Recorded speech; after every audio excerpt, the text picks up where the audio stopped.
안녕하세요, 홍 부장입니다. 오늘은 제가 근무하고 있는 사무실에서 처음으로 영상을 촬영하는데요. 기분이 좀 색다르네요. 오늘 영상의 주제는 부동산 매매 계약서에 대해서 한번 알아보겠습니다. 여러분들도 잘 알고 계시겠지만 우리가 막상 계약하는 날 계약서를 적을 때 되면 특약사항에 어떤 내용을 적어야 될지 머리가 하얘집니다. 그렇지 않나요? 따라서 이 영상을 통해서 아주 편안한 마음으로 영상을 시청하셔서 조금이나마 도움이 되셨으면 좋겠습니다. 일반적으로 부동산 매매 계약서 양식은 구글이나 네이버 들어가셔서 검색을 하시면 충분히 다운을 받으실 수 있습니다. 다운받는 내용들은 다 비슷합니다. 기본적인 내용들은. 그래서 저는 공인중개사 협회에 있는 양식을 다운받아서 한번 설명드리겠습니다. 기본적인 내용은 간단히 말씀드리고 넘어가고 특약사항에 어떤 내용을 필수적으로 넣어야 될지 한번 말씀드리겠습니다. 첫 번째, 매매계약서의 가장 상단에는 부동산 표시가 있습니다. 이 부분은 토지대장, 건축물관리대장을 발급해서 그대로 거기 있는 내용을 기재하시면 됩니다. 쉽죠? 두 번째는 매매대금입니다. 매매대금은 계약금, 중도금, 잔금 이렇게 세 등분으로 구분되어 있고 일반적으로는 중도금을 줄 수도 있고 안 줄 수도 있지만 쌍방 간에 합의해서 있는 그대로 작성을 하시면 됩니다. 여기서 계약금하고 잔금하고 이 틈이 2달이 됐던 3달이 됐던 4달이 됐던 틈이 길더라도 잊지 마셔야 할 것은 실거래가 신고를 하셔야 됩니다.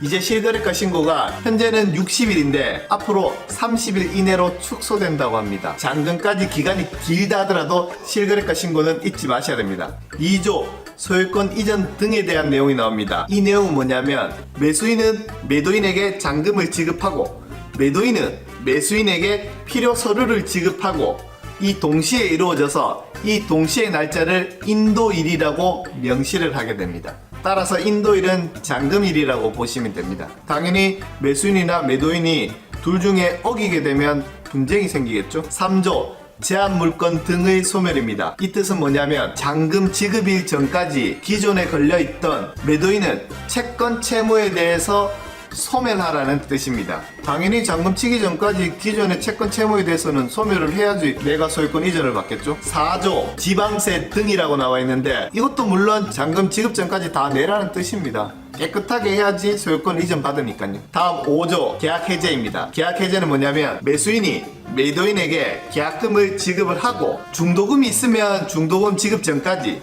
중도금이 없으면 잔금 지급 전까지 매수인은 계약금을 포기하고 해지할 수 있고 매도인이 해지한다면 계약금도 돌려줄 뿐더러 이 계약금 금액을 엎쳐서 줘야 된다는 뜻입니다. 한마디로 쌍방간에 계약금만큼 개내면 해지할 수 있다는 거죠. 다음 6조 채무 불이행과 손해배상. 이거는 뭐냐면 매수인이 매도인에게 계약금 주고 다음 중도금도 줬는데 한쪽에서 계약을 해지한다고 하면 어떻게 하실까요? 그럼 계약금뿐만 아니고 손해배상까지 청구할 수 있습니다. 사실 손해배상 청구하려면 손해배상 금액을 명시하는 게 좋습니다. 일반적으로 명시를 안 하게 되면 이 계약금 자체로만 미약금으로 인정될 가능성이 높기 때문에 계약금 포기하는 계약 해지하고 비슷할 것 같습니다. 따라서 중도금도 지급했는데도 불구하고 계약 해지하고 싶다면 손해배상 금액을 꼭 기재하는 것이 좋을 것 같습니다. 다음은 7조부터 9조까지는 공인중개사 관련된 내용이라서 넘어가겠습니다.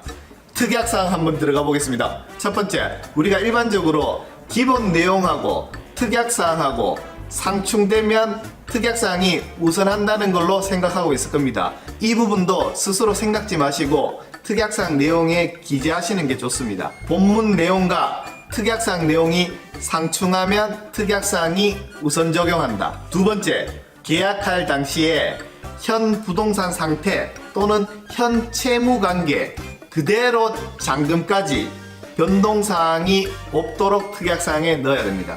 당연히 계약했는데 매도인이 은행에 추가로 돈을 빌린다든지 아니면 개인 채무가 있는데 여기 근저당을 잡게 한다든지 어쨌든 등기부상에 변동이 되면 혹시나 잔금 칠 때 해결이 안 되면 큰일 나지 않습니까? 따라서 매도인이 채권 채무에 관련돼서 계약 이후에 변동사항이 있으면 매수인은 계약 해지할 수 있고 손해배상까지 청구할 수 있다고 기재하셔야 되죠. 상방 합의하면 괜찮습니다. 세 번째, 매도인의 기책사유로 즉 알면서도 전달하지 않은 부분, 공법상 규제라든지 행정처벌이라든지 등 매수인에게 손실이 발생되면 매수인에게 소유권이 이전되더라도 나중에 매도인이 해결하고 책임을 진다고 기재하셔야 됩니다. 네 번째, 종종 분쟁이 많이 생기는 겁니다. 부가세입니다.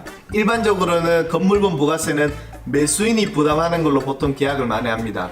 따라서 건물분 부가세는 별도로 하고 이 건물분 부가세는 매수인이 부담한다라고 기재하셔야 됩니다. 물론 토지가액 얼마, 건물가액 얼마, 건물 가액에 대한 부가세 얼마 따로따로 기재해 주시는 게 좋습니다. 여기서 포괄 양수도를 해서 건물 부가세를 0원으로 한다든지 또는 건물 철거해서 건물 가격을 0원으로 해서 부가세를 0원으로 한다든지 기재하시면 부가세는 안 내도 됩니다. 하지만 혹시 만에 하나 이게 성립이 안 돼서 세무서에서 부가세를 내려고 하면 이 또한 밑에 단서를 적어야 됩니다.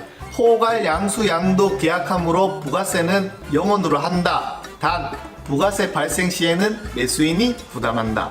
이렇게 기재하셔야 됩니다. 다섯 번째, 시급하게 계약하게 돼서 내 명의로 홍길동으로 계약을 했다가 혹시나 와이프 명의로 변경한다든지 또는 법인을 만들어서 법인으로 변경한다든지 할 경우가 발생이 되면 계약서에 기재해 주시는 게 좋습니다. 매수인은 매매대금 잔금 전까지 개인 또는 법인으로 변경할 수 있다고요. 여섯 번째, 이런 경우 있죠. 보통 대출을 끼고 부동산을 매매하게 되는데 보통 대출 날짜가 잔금일이 임박한데도 혹시 며칠 지나서 나오는 경우가 발생하겠죠. 이럴 때는 잔금이 지나도 봐주는 매도인이 있으면 참 좋을 건데 정말 매도인도 빡빡하게 한다면 기재를 해주시는 게 좋습니다. 매수인은 매매대금을 잔금을 위해 금융기관에서 대출이 되는 날이 조금 늦어질 경우에는 잔금일도 좀 늦어질 수 있다고 기재하셔야 됩니다. 그러면 매도인께서는 그럼 언제까지? 라고 하실 수 있기 때문에 기간은 좀 정해 주시는 게 좋습니다. 매도인을 위해서. 예를 들면 10일이나 보름이나. 따라서 10일이 지나게 되면 매도인도 이 계약을 해지할 수 있다고 기재해야 되겠죠. 매도인도 무작정 기다릴 수는 없지 않습니까? 일곱 번째, 매수인이 매도인에게 매매대금 잔금 받은과 동시에 매도인은 금융기관의 채무, 개인 채무를 말소한다고 기재하셔야 되겠죠.